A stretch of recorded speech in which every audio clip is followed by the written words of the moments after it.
마트에서는 미네랄 소금 사기가 사실 어려워. 근데 마트에서 파는 소금도 미네랄 소금이라고 이름을 다 붙여놨어요. 그리고 그 소금도 사실 미네랄 소금 맞아요. 나트륨도 미네랄이니까 나트륨만 가지고 있는 소금도 미네랄 소금이라고 할 수는 있어요. 근데 우리가 미네랄 소금이라고 하는 거는 칼슘이나 마그네슘이나 칼륨이나 아연이나 뭐 구리나 이런 여러 가지가 들어있는 걸 미네랄 소금이라고 이해를 하기 때문에 성분표를 좀 확인하면 좋은데 마트에서 파는 소금들은 그런 성분표들이 안 붙어 있는 경우가 대부분이기 때문에 좀 확인하기 어렵죠. 인터넷에서 치면은 이제 뭐 수없이 많이 나오는데 그것 또한 마찬가지예요. 다들 미네랄 소금이라고 하고 있는데 사실 미네랄 소금이 없는 게 많아요. 뭐 비교나 내려 염도 97%짜리 미네랄 소금이라는 것도 있더라고요. 97% 이상으로 돼 있어요. 97% 이상이라는 거는 98도 되고 99도 된다는 거 아니에요. 그러면은 100에서 99를 빼면 1이 남잖아요. 거기서 뭐 수분 빼고 뭐 하면은 사실 다른 미네랄 함량 거의 제로에 가까운 경우도 많이 있다라는 거예요. 그렇기 때문에 미네랄 소금이나 이름이 아니라 어떤 성분이 들어있는가를 따져가지고 고르는 게 중요하다라는 말씀을 드립니다. 마트에 가면은 소금이 다 있는데 우리나라는 식품의 기준들이 되게 까다로워요. 그래서 마트에 파는 소금들 우리나라는 식품 기준을 다른데 지켜서 나온 것들입니다. 그리고 천일염이라 하는 것도 큰 뭐 20kg, 30kg짜리가 아니고 1kg, 2kg짜리는 다 세척해서 다 기준을 통과해서 나온 거기 때문에 다들 비슷하다라고 말씀을 드릴 수가 있어요. 그게 뭐 꽃소금이 됐든 꽃소금 같은 게 또 뭐 수입 소금하고 천일염 섞어서 만든 거니까 또 그렇게 볼 수도 있고 한주 소금 같은 경우는 100% 정제염이기 때문에 미네랄 함량은 적지만 어쨌든 간에 그것들은 나름대로 기준을 통과하기 때문에 먹는 데는 다 이상은 없어요. 그렇지만 미네랄 함량이라는 측면에서는 높은 점수를 주기가 사실은 어렵다라는 말씀을 드리고 뭐 마트에서 사서 먹어야 되겠다 그러면은 그냥 천일염 사서 드시는 게 합리적이지 않나 이렇게 생각을 합니다. 마트에 가면은 다양하죠. 인터넷에 검색하면 더 다양합니다. 우리나라처럼 소금에 좀 진심인 나라가 없는 것 같아요. 다른 나라 가보면은 소금의 종류가 몇 가지 없어요. 일본도 소금 종류는 많아요. 근데 일본 소금 종류는 만드는 지역과 뭐 바닷물과 만드는 특성에 따라 조금씩 다를 뿐이지 성분을 보면 대중소이해요. 우리나라 같은 경우에는 문제가 뭐냐면 그거를 갖다가 지지고 볶고 뭐 굽고 뭐 녹이고 하는 이런 어떤 다양한 방법을 시도한다는 거죠. 왜 이런 방법들을 시도를 할까? 우리가 좀 알아볼 필요가 있어요. 사실 우리나라는 천일염이 우리나라의 전통 소금 제조 방식이 아니에요. 우리 같은 사람들이 보면은 천일염이 전통 방식이다, 죽염이 전통 방식이다 막 주장하시는 분이 있는데 그건 우리나라 전통 방식하고 아무 관계가 없어요. 천일염이 우리나라에 들어온 거는 한 100년이 조금 넘었어요. 1907년에 우리나라에 처음으로 시범으로 도입된 게 천일염이에요. 죽염은 나온 지 한 40년 뭐 이렇게 좀 된 소금이에요. 근데 무슨 전통이고 무슨 얘기를 한단 말이에요. 그럼 그 100년 이전에 우리나라는 어떤 소금을 먹었느냐? 자염이라고 해서 끓인 소금을 먹었어요. 바닷물을 약간 농축한 다음에 그걸 끓여서 결정화시킨 소금을 먹었다는 거예요. 그렇게 끓이게 되면 입자도 상당히 자라요. 그 나름대로 또 맛도 괜찮고 이런 소금인데, 근데 일본이 우리나라를 이제 집어삼키고 중국으로 나가려고 그러다 보니까 대규모 소금이 필요해요. 소금은 이제 군인들에게 먹여야 되는 그런 것도 있지만은 화학공업의 기초가 올라가야 되기 때문에 소금이 무지 필요한 거예요. 그래서 일본 나라는 문제가 뭐냐면 천일염이 잘 안 돼요. 왜? 일본은 태풍이 무지 많이 와요. 여름엔 되게 습해요. 그리고 볼도 별로 없어요. 그러다 보니까 천일염 하기 되게 어려운 조건이에요. 그래서 소금 부족에 시달렸던 나라죠. 그래서 어쨌든 간에 청일전쟁에 이겨서 대만을 이제 뺐었단 말이죠. 그 대만에 가보니까 염전이라는 게 있는 거예요. 이거다. 이거를 갖다가 내버리는 한국에다 이식을 시킨 거예요. 그게 우리나라 염전의 천일염의 시작인 거예요. 그렇게 해서 이제 천일염이 대량을 쏟아져 나오니까 이제 그 전에 먹던 자염은 밀려난 거예요. 왜냐하면 단가가 워낙 싸니까. 근데 문제는 천일염을 갖다가 먹기 시작했을 때 사람들이 불만이 엄청나게 나왔어요. 왜? 맛이 쓴맛이 난다는 거예요. 그리고 가만히 갖다 놨더니까 물이 줄줄줄 흘러내린다. 이게 뭐냐, 이제 간수 때문에 생기는 현상이에요. 그러니까 처음에 만들어가지고 간수 안 빼고 팔다 보니까 쓴맛이 나는 거죠. 그리고 간수 안 뺀 거 갖다 쌓아놓으니까 여름이 되면은 습기를 빨아당겨가지고 물이 줄줄 흘러 간수가 빠지는 거죠. 이런 문제가 생기니까 이제 그때부터 이제 간수를 빼야 된다는 얘기들이 나왔어요. 그리고 이걸 또 해결하는 방법이 뭐냐? 굽는 거예요. 구우면은 이 간수 성분들이 성질이 좀 변해가지고 쓴맛도 좀 줄어들고 물이 줄줄 흘러내리지가 않게 돼. 보관성이 좋아지. 달라지는 거죠. 그래서 이제 거기서 또 굶는 얘기들이 이제 나오기 시작을 하다가 나중에 이제 죽염 얘기까지 이렇게 나오게 됐던 거죠. 그거는 뭐냐면 이 천일염이 가지고 있는 문제점, 이 간수의 쓴맛과 물이 줄줄 흘러내는 이거를 해결하기 위해서 굶는 것과 죽염이라는 부분들이 이제 탄생을 하게 됐던 이유죠. 물론 죽염은 뭐 9번 지지고 볶고 하는 과정에서 뭔가 신비로운 게 들어가 있다라고 주장을 하지만 그건 과학적으로 뭐 점검하기 참 어려운 부분이고 하여튼 뭐 그래도 뭐 좋다고 드시는 분 있으니까 뭐 그분들의 선택의 문제고 어쨌든 그 소금들은 그래요. 그리고 또 하나 문제는 뭐냐 하면은 그렇게 천일염 우리나라에 들어왔어요. 그래서 천일염 쭉 처음에 먹었는데 먹다 보니까 사람이 이제 생활 수준이 좀 올라가다 보니까 또 다른 불만이 나오는 거예요. 천일염이 지저분하다는 거예요. 왜? 그때는 뻘에서 만들었거든요. 뻘에서 한번 소금을 만든다고 생각해 보세요. 그러니까 먹으려면 뻘이 흙이 다 들어가잖아요. 그러니까 지저분하다. 그러니까 이거를 이제 정부에서 천일염 식용을 금지를 시켜버렸어요. 그리고는 정제염 개조 기술을 들어와서 정제염으로 만든 소금을 먹어라. 그럼 천일염 업자들이 당연히 반발할 거 아니에요. 우리 이거 어떻게 하라는 얘기냐. 이건 절인 용도로만 써라. 그리고 진짜 이걸 식용으로 바꾸려고 그러면은 수입 소금하고 섞어서 물에 녹여서 씻어서 다시 끓여서 소금을 만들어라. 이렇게 해서 나온 게 꽃소금 제제염이에요. 그렇게 해서 우리나라 이제 천일염 문제를 해결하기 위해서 나온 게 구운 소금, 죽염, 꽃소금 제제염 이런 것들이 나오게 됐던 거죠. 그러다가 이제 장판이 나온 거죠. 장판을 바다에 가니까 깨끗해졌잖아요. 그 나름대로. 그래서 이제 식용으로 해달라고 해서 식용으로 됐고 그래도 이게 장판이 나중에 환경 호르몬 문제가 나오니까 지금 이제 타일을 까는 타일염 시대로 바뀌어서 갔는데 어떤 분은 타일도 이거 문제가 있다. 옛날로 돌아가자. 투판 흙으로 돌아가자. 투판염으로 다시 돌아간 사람들도 있어요. 그래서 우리나라 그래서 뭐 천일염도 있고 도자기염도 있고 투판염도 있고 구운 것도 있고 죽염도 있고 그러다 보니까 죽염업자들이 천일염 또 문제가 있으니까 이걸 해결해서 9번 지지고 볶자. 용융 소금업자들은 천일염 문제가 있으니 우리가 고열을 가해서 녹여서 나름대로 불순물 제거한 소금을 만들자. 이렇게 진짜 아주 다양한 소금들이 이렇게 나오게 됐던 거죠. 근데 문제는 아무도 미네랄의 문제를 완벽하게 해결을 못했다는 거예요. 바닷물 속에 있는 그 수분과 미네랄을 제대로 살린 소금은 못 만들었다는 거죠. 그래서 그게 이제 문제가 있으니까 죽염은 9번 지지고 볶고 하면서 미네랄을 증가시키겠다는 얘기를 했지만 사실은 미네랄은 하느님만 있어 못 만드는 거죠. 9번 굽는다고 생기는 게 아니에요. 그래서 물론 9번 굽는 거다 대나무나 뭐 진흙이라는 성분이 들어간 거는 있겠지만 순수하게 열에 의해서 변화되는 미네랄은 없다. 용융 소금도 마찬가지야. 뭐 고열 천도로 뭐 용융했다라고 하지만 그렇다고 해서 뭐 없는 게 생기진 않아요. 있는 게 없어지지. 그러다 보니까 용융 소금은 거의 순수 소금에 가까운 미네랄 함량치를 갖고 있어요. 그래서 우리가 미네랄이라는 측면에서 봤을 때 바다의 미네랄 살리는 소금을 만들기는 참 어려운 부분이었는데 이제 그런 소금 만드는 회사도 생겼죠. 바다의 미네랄 100% 살린 소금 만드는 회사들도 있기 때문에 그런 소금을 참겨서 먹는 것도 필요하고 나름대로 뭐 각자의 주관이 있으니까 우리나라처럼 다양한 소금을 만드는 나라는 별로 없어요. 선택지가 그만큼 넓다라는 얘기도 되는데 잘 선택해서 자기 몸에 맞는 내 건강에 맞는 소금을 선택해 먹는 게 중요하다라는 말씀을 드립니다. 소금을 왜 섭취해야 되는지에 대한 질문은 소금을 안 먹으면 어떻게 되는가 이런 문제를 좀 고민해 보면 답이 나올 것 같아요. 우리가 먹는 모든 음식에는 다 소금이 들어가 있습니다.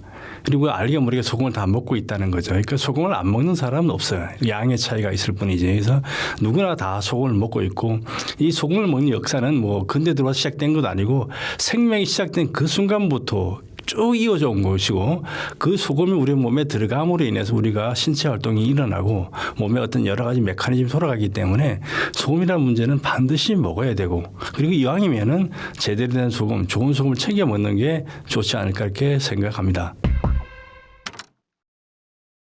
그러니까 미네랄 소금하고 일반 소금의 차이점은 결국 미네랄 함량의 차이겠죠. 그러니까 NaCl이라고 보통 우리가 소금을 얘기하는데 NaCl도 엄연하게 미네랄의 한 종이에요. 그런데 이 지구상에는 118개의 미네랄이 있는데 그중에 우리가 흔히 이제 접할 수 있고 뭐 우리가 알 수 있는 거는 한 80에서 90가지 정도가 됩니다.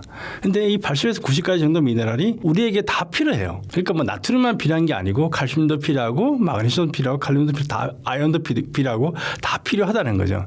그런데 우리가 이것들을 지금까지 어떤 음식을 통해서 먹고 뭐 약을 통해서 먹으려고 그랬는데 우리가 먹는 음식에는 이런 성분들이 다 들어있는 게 없어요. 그리고 약을 통해서도 이게 조달이 안 되는 거죠. 근데 우리는 이게 다 필요하고 그러다 보니까 이 미네랄이 다 들어있는 게 뭘까라고 고민을 하게 된 결과 찾은 게 바로 소금이죠. 바닷물 속에는 이 지구상의 모든 미네랄이 다 이렇게 녹아 있습니다. 그것이 그대로 들어있는 소금을 만들어 먹으면은 우리가 찾는 진짜 미네랄 소금이 되고 우리가 필요한 미네랄 섭취를 할 수 있게 되는데 우리가 지금까지 먹었던 수많은 소금들은 그 바다에 있는 90가지 정도 미네랄 중에서 염화 나트륨, 이게 나트륨 하나를 뽑아내 가지고 이게 소금이다라고 하고 먹었다는 거죠. 그래서 우리가 여러 가지 질병에 또 걸리게 된 게 아닌가 이렇게 생각을 합니다. 그래서 미네랄 소금 하면은 바다의 미네랄이 다 살아있는 그대로 들어있는 소금이라고 정의를 할 수가 있습니다. 그 바다의 미네랄 이 들어있는 소금을 만들게 되면은 기존 우리가 알고 있는 소금 대비해서 칼슘이나 마그네슘이나 칼륨의 양이 수십 배에서 수백 배로 많아져요. 그렇게 먹어야지만 우리가 칼슘을 먹었다, 마그네슘을 먹었다, 칼륨을 먹었다, 아연을 먹었다 할 수가 있는 거죠. 그래서 진짜 미네랄 소금은 미네랄이 제대로 들어있는 소금이다라고 말씀을 드릴 수가 있습니다. 소금을 우리가 먹으면 우리 몸의 신체 대사가 원활해지는 부분들이 있습니다. 그리고 우리 몸에 여러 가지 장기나 소화흡수나 이런 부분들이 잘 되는 부분들이 있고요. 그다음에 우리 몸에서 과잉으로 들어오는 것들을 배출하는 기능들을 소금이 가지고 있습니다. 그렇다 보니까 우리 몸에 과잉으로 들어온 것들이 이제 배출되는 부분이 있고, 물론 빠르게 이제 체중 조절 효과를 누리는 사람들 중에는 이제 소금이 관장 효과라는 게 있거든요. 소금을 좀 과하게 먹으면은 쉽게 우리가 얘기가 설설하는 그런 게 있죠. 그래서 우리 몸에 장을 청소하는 효과들이 좀 있게 됩니다. 그래서 장을 청소를 쭉 하게 되면 변비나 수변들이 빠져나가고 그다음에 우리 소화 흡수하는 거 조금 떨어지게 되기 때문에 체중이 빠지는 경우도 있고, 장기적으로 꾸준히 섭취하게 되면은 우리가 먹고 싶은 것을 다 먹는 게 아니라 우리 몸에서 알아서 조절을 합니다. 그러니까 먹고 싶은 양도 좀 줄어들고 그다음에 소화 흡수해서 대사 활동도 원활해지기 때문에 우리 몸에 쌓이는 것도 줄어들고 그러다 보니까 체중이 자연스럽게 조절이 됩니다. 그리고 물론 많은 사람들 같은 경우는 체중이 증가하는 경우도 가끔 있어요. 그래서 어떤 분은 한 7, 8kg 증가해서 아주 좋다라고 하시는 분도 있고, 어떤 분은 5kg, 6kg 빠져서 좋다는 분도 있고, 어떤 분은 한 20kg까지 빠지시는 분도 있고 그렇습니다. 그러니까 내가 소금을 챙겨 먹으면서 건강 관리 해 나가면은 자기가 진짜 건강한 체중의 모양으로 갖춰지는데 이 미네랄 소금이 도움이 됩니다. 그렇기 때문에 우리가 소금을 좀 제대로 된 소금을 챙겨 먹으면은 체중이 자기의 맞는 표준 체형으로 찾아가는 경향들이 있게 됩니다. 그래서 비만이신 분들은 살이 좀 빠지시고 아주 마르신 분들은 체중이 조금 정상으로 돌아 이런 경향들이 있기 때문에 이왕이면 미네랄 소금을 챙겨 먹으면은 체중 조절 효과를 볼 수가 있다라고 말씀을 드릴 수 있습니다. 아주 많은 사람들이 있어요. 뭐 5kg, 4kg 빠졌던 분들도 있고, 얼마 전에 이제 연락 오신 분들은 체중이 한 15kg 정도 이렇게 빠지신 분이 있어요. 그분 같은 경우는 오랫동안 뭐 제약회사에서 근무하셨던 분인데 제약회사 영업 쪽을 주로 담당하셨나 봐요. 그러다 보니까 술 접대가 조금 많았던 것 같아요. 그러다 보니까 체중이 거의 100kg까지 이렇게 나가서 그럼 못 견디겠다 해서 퇴사를 하고, 본인이 체중이 그렇게 나가니까 우울증에도 빠지고 뭔가 만사가 귀찮아져서 야 이거 어떻게 해야 되나 고민하다가 이제 소금에 대한 이야기를 듣고 또 제 책도 구입해서 보게 되고 소금을 먹으면 해결되겠구나라고 생각해가지고 이제 죽기 살기로 먹었다고 그래요. 그분은 뭐 하루에 뭐 많게는 뭐 20g 이상씩도 먹어서 초기에는 뭐 설사도 좀 하고 뭐 이렇게 됐는데, 그래서 결국 15kg 정도가 빠져가 지금은 이제 그 70kg 후반대 이제 와가지고 아주 이제 컨디션이 날아갈 것 같다라고 하면서 아주 활기차게 사시고 저한테 연락을 주셔가 또 비교도 사진도 주시고 이런 분이 계셨는데,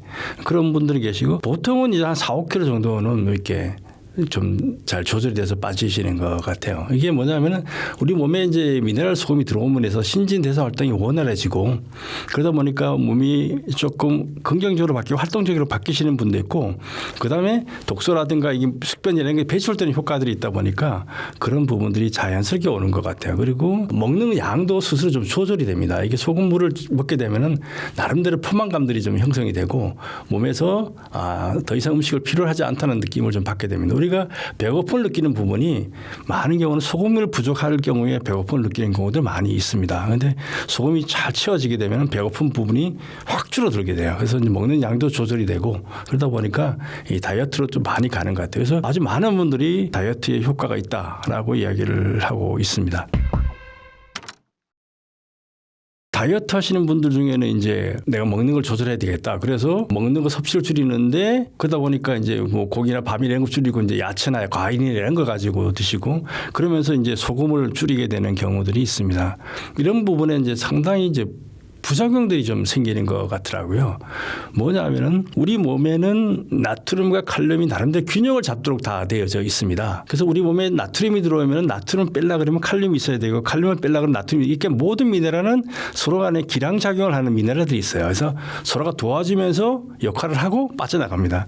그런데 이 채식을 하는 사람들의 경우에는 야채에 칼륨이 많아요. 그러니까 곡류라든가 뭐 야채라든가 과일에 칼륨이 많다는 거죠. 그런데 칼륨을 많이 먹었는데 그걸 빼줄 나트륨을 안 먹었다. 그럼 몸에 칼륨이 쌓이게 되는 거죠. 그러면 그 칼륨 혈증으로 가서 상당히 안 좋아지는 경우들이 있게 됩니다. 그리고 우리 몸이 다이어트 개념을 해서 이 야채나 이렇게 먹으면은 결국은 피부도 안 좋아지고 건강을 잃고 활력을 잃게 돼요. 그러다 보니까 물론 혈압이 떨어지는 경우도 있고 뭐 체중은 빠지긴 하지만은 결국 가면 몸이 견디지 못해서 다시 그걸 중단하고 다른 음식을 먹게 되면 요요 현상이 오는 경우도 상당히 많이 있고 그래서 저염식 하다가 몸이 망가졌다고 저한테 연락 오는 분들이 상당히 많이 있습니다. 그래서 음식은 골고루 먹는 게 제일 중요해요. 그리고 적정한 양의 나트륨을 먹어줘야지만 된다는 거죠. 이 나트륨을 안 먹으면 고칼륨 혈증에 걸린다든가 이런 문제들이 생기고 미네랄 불균형이 오게 되면 건강이 더 악화되는 경우들이 많이 있습니다. 그래서 뭐 야채나 과일도 좋죠. 하지만 거기에 반드시 따라가줘야 되는 게 미네랄이 따라가줘야지만 이게 건강한 삶을 유지해 나갈 수가 있습니다. 그런 미네랄 섭취가 건강에 기본이다라고 말씀을 드릴 수가 있습니다. 아침에 뭐 소금을 언제 먹는 게 좋냐라는 질문을 많이 해요. 저는 그때마다 그냥 수시로 드시라라고 얘기를 해요. 우리가 숨을 언제 쉬면 좋습니까? 이건 없잖아요. 그냥 수시로 하면 되는 거예요. 물론 밥을 언제 먹냐? 우리 30세 때 대충 정해져 있어요. 근데 뭐 전문가들은 그냥 나눠서 소식을 하는 것도 좋다라고 얘기하는 분도 있고 자기가 배고플 때 먹으면 되는 거죠. 물도 마찬가지예요. 근데 문제는 내가 목마름을 느끼기 전에 먹으라는 거예요. 목마름을 느낄 때 이미 우리 몸의 세포는 부족을 느끼고 있고 타격을 줬기 때문에 미리미리 챙겨 먹자. 그런 의미에서 아침 일어나서부터 한 잔 먹는 게 공복에 먹는 게 훨씬 중요하다. 거기에 들어가게 되면은 몸을 깨우는 효과가 있어요. 우리가 보통 음식을 먹으면은 뭐 소화기관이 시간이 얼마 걸리냐, 하루 걸리냐, 뭐 이틀 이렇게 얘기하는데 미네랄 워터나 물 같은 경우는 한 20분 내에 우리 몸이 쫙 퍼져요. 우리가 보통 이제 뭐 비타민 C 같은 거 먹으면은 뭐 소변 색깔이 노란 색깔이 되잖아요. 그게 그렇게 바뀌는데 시간이 걸리는 게 30분이면 그렇게 돼요. 비타민을 먹었단 말이죠. 알약을 먹었단 말이죠. 그럼 이 들어가가지고 소화돼서 이 피부에서 신장까지 걸쳐서 나오는데 그거밖에 안 걸린다는 거예요. 물도 마찬가지예요. 우리가 먹는 순간부터 입안에서부터 퍼져서 가는 거죠. 그렇기 때문에 빠르게 흡수가 되기 때문에 우리가 몸에 들어가면은 그게 포만감으로 연결되고 우리 몸을 깨워주는 효과도 있고 밤사이에 목마른 부분을 채워주는 부분도 있기 때문에 일어나자부터 먹기 시작해서 밥 먹을 때도 먹고 오후에 중간에도 먹고 점심도 먹고 자기 전에 한 30분 전에 한 잔 먹고 그래서 수시로 나눠서 먹는 게 좋다. 그래서 또 뭐 아침에 한 잔, 저녁에 한 잔 이런 개념보다는 수시로 먹는데 그 양은 하루에 물은 한 1리터 정도. 소금량 한 6g 정도가 표준 정도가 되겠다. 사람마다 달라요. 어떤 분은 3g 드시는 분도 있고 9g 드시는 분도 있는데 물은 뭐 1리터 정도 먹으면 되는데 어떤 분은 굳이 또 3리터 먹으라고 주장하시는 분들이 있어요. 근데 이게 3리터라는 얘기가 어디서 나오냐. 우리 몸이 하루에 필요한 물의 양이 3리터예요. 물론 이제 땀 많이 흘리면 더 필요하겠죠. 근데 그걸 우리가 3리터 먹는 물로만 섭취하는 게 아니잖아요. 음식으로도 들어오고 다른 물로도 먹기 때문에 3리터를 먹을 필요까지는 없고 1리터 정도에서 먹고 목마르면 더 먹고 이렇게 채워나가는 게 대단히 중요하다는 말씀을 드립니다. 그러니까 물은 그냥 필요하기 전에 먼저 챙겨 먹는다. 그래서 아침 일어나서부터 시작해서 하루 종일 좀 나눠서 드시는 게 좋겠다는 말씀을 드립니다. 따뜻한 물이 훨씬 맛있어요. 따뜻한 물이 덜 짜게 느껴져요. 우리가 이제 음식 먹다 보면은 찌개나 이렇게 점점 짜지니까 물론 쫄아서 그런 것도 있지만 온도가 내려갈수록 짜게 느껴지는 부분이 있기 때문에 온도가 높을수록 우리가 소금물을 맛있게 먹을 수가 있어서 일단 좋고 그다음에 우리가 먹으면 어차피 우리 몸에 체온하고 조절을 해야 되기 때문에 이왕이면 뭐 따뜻한 물이 좋은데 그냥 그걸 구애받을 필요는 없겠다라는 생각이 들어요. 먹어 보니까 뭐 찬물에 드셔도 되고 미지근한 물에 들어도 되는데 억지로 그걸 먹기 위해서 그 물을 만들 필요까지는 없는데 따뜻한 물이 있으면 따뜻한 물에 타서 드시는 게 훨씬 낫다라는 말씀을 드립니다. 소금을 먹는 방법도 있고 뭐 우리가 화장품에서 뭐 피부에 양보하세요 뭐 이런 얘기도 있는데 피부에 바르는 것도 대단히 좋아요. 우리가 피지 제거를 하는데도 소금 가루 팩 대신 하시는 분들도 계시고 우리가 염증의 제거에 이제 소금이 탁월한 효과가 있다라고 하잖아요. 그건 먹어서 우리 몸속에 있는 염증이라는 독성 물질을 배출하는 것도 있지만은 피부에 나는 염증이 상당히 많이 있잖아요. 그런 경우에 피부에 발라주면은 그 염증 제거에 상당히 도움이 되고 피부에 뭔가 뭐 뾰루지나 뭔가 났을 때 소금을 이렇게 얇게 물에 개어서 발라주면은 상당히 많은 효과를 볼 수가 있어요. 그래서 피부에 바르는 것도 효과가 좋다. 하나 말씀드리고 물론 먹는 것도 좋고 그다음 음식에 넣어 드시면 더 좋죠. 그러니까 고기 굽는다든가 뭐 야채 무치든가 이런데 그러면 과일 찍어 먹을 때도 소금에다 찍어 먹으면 훨씬 맛있고 그렇습니다. 그러니까 뭐 우리가 소금은 늘상 먹고 있는 것이지만 그런 것을 먹고 피부에도 해도 훨씬 좋다라는 말씀을 드립니다.